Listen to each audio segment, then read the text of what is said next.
बिहार की राजनीति में एक नई एंट्री ने हलचल मचा दी है।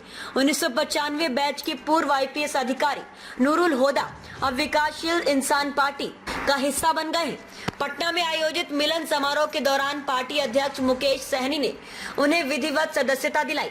इस मौके पर नूरुल होदा ने कहा, मुकेश सहनी सबसे सरल और सुलभ नेता है। मैं राज्य के 18% मुस्लिम वोटरों को पार्टी से जोड़ने का प्रयास करूंगा, साथ ही वक्फ कानून के विरोध में खुलकर आवाज उठाऊंगा। मुकेश सहनी ने कहा कि वीआईपी अब केवल मल्लाह समाज की पार्टी नहीं रही, बल्कि सभी जाति और धर्मों को साथ लेकर आगे बढ़ रही है। उन्होंने जोर देकर कहा कि बिहार में मल्लाह समाज की ताकत सबसे अधिक है, लेकिन अब पार्टी तेजी से मुस्लिम समाज और अन्य वर्गों में भी विस्तार कर रही है। राजनीतिक गठबंधनों को लेकर सहनी ने कहा, तेजस्वी यादव के नेतृत्व में हम मजबूती से सरकार बनाएंगे। सीटों की संख्या पर फैसला आपसी बैठक में होगा। उन्होंने बीजेपी पर हमला बोलते हुए कहा, बीजेपी जानती है कि उनकी नैया पार लगाने वाला मैं हूं, इसलिए मेरे खिलाफ बयान दे रहे हैं। पर सच्चाई यह है कि अब बीजेपी बिहार में कमजोर हो चुकी है। जब चिराग पासवान को लेकर सवाल पूछा गया तो सहनी ने जवाब दिया, उन्हें कम से कम 50 सीटों पर चुनाव लड़ना चाहिए। बीजेपी की बातों में ना आए कि मेरे आने से कम सीटें मिलेंगी। जीतन राम मांझी और उपेंद्र कुशवाहा को भी कम से कम 20 सीटों पर लड़ना चाहिए, नहीं तो अकेले मैदान में उतरे। हमारी किसी ऑर्गेनाइजेशन ने न डेयर किया, न हिम्मत किया और न उसको छूने की कोशिश की।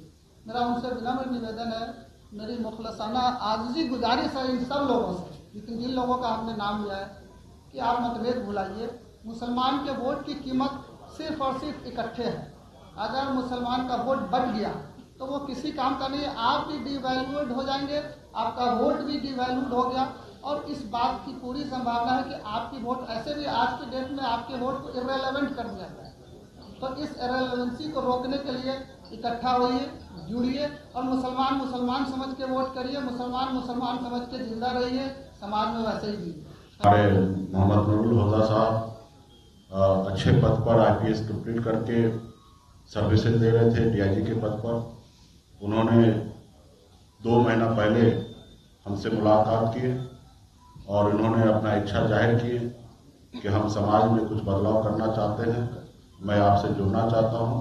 और मैंने उस समय ही नूरुल होदा साहब को हमने स्वीकृति दिया कि आप आइए, आपको वेलकम हम लोग करते हैं। और निश्चित तौर पे जो आपका विचार है गरीब, पिछड़ा, दलित सभी समाज को लोगों को आगे लेके जाने का, ये एक बड़ा प्लेटफॉर्म होगा।